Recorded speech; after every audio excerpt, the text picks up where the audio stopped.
Bonjour, heureuse de vous retrouver pour ce troisième épisode de notre instant de témoignage, instant T.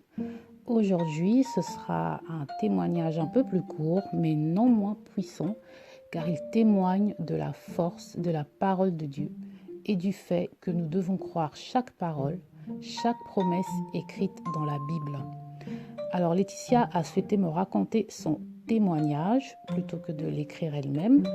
Et j'ai écrit ce qu'elle me disait au mieux, du mieux que j'ai pu.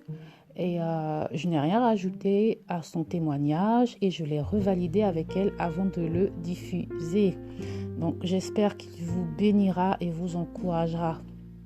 Je vais donc parler à la première personne en lisant mes notes. C'est donc Laetitia qui nous parle. Une tasse de thé, un jus de bissap ou juste un verre d'eau, mettez-vous à l'aise et écoutons ce beau témoignage de Laetitia.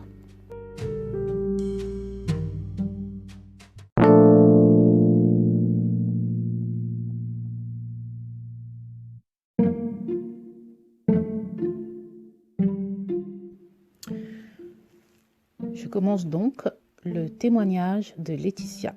Lorsque je suis venue étudier aux États-Unis, ma mère m'avait recommandé de prier le psaume 91 pour la protection divine. Je l'avais écouté et c'était devenu une habitude pour moi de le lire et prier ce psaume.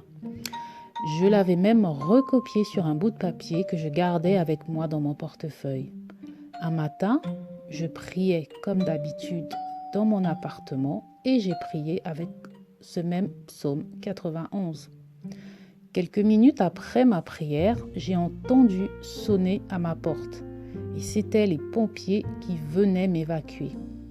L'appartement à côté du mien, avec lequel je partageais un mur, venait de prendre feu. Je suis donc sortie en pagne, un t-shirt, avec mes sandales aux pieds. Dehors, il y avait les pompiers, la Croix-Rouge et même les médias qui filmaient.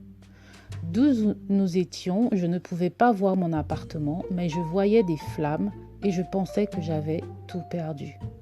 D'ailleurs, les pompiers et la Croix-Rouge commençaient à nous expliquer ce que nous devions faire, puisque visiblement, ils s'attendaient au fait que tout ce qui nous restait était ce que nous portions sur nous à cet instant.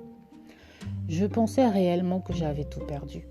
Nous n'avons pas pu avoir accès à nos appartements tout de suite et c'est bien plus tard dans la journée, lorsque le travail des pompiers était fini, que nous avons pu aller vers nos appartements.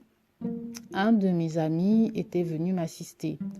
Lorsque les pompiers ont ouvert la porte de mon appartement, nous étions tous choqués et avons clairement vu un miracle. Mon ami et même les pompiers n'en revenaient pas. Moi-même, j'étais choquée. Les propriétaires de l'appartement avec lequel je partageais un mur, celui qui avait pris feu avait tout perdu.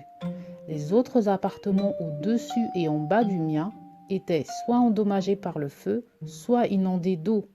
Mais mon appartement était intact. Je n'avais rien perdu.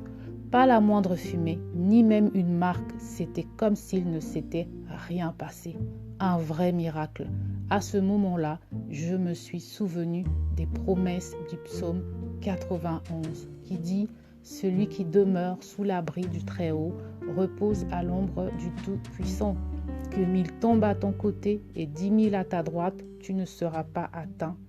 Aucun malheur ne t'arrivera, aucun fléau n'approchera de ta tente, car il donnera à ses anges de te garder dans toutes tes voies. » Ma prière de ce matin-là était exaucée. Sa parole est vraiment vraie et vivante. Merci de m'avoir écouté et que toute la gloire soit rendue à Jésus. Amen.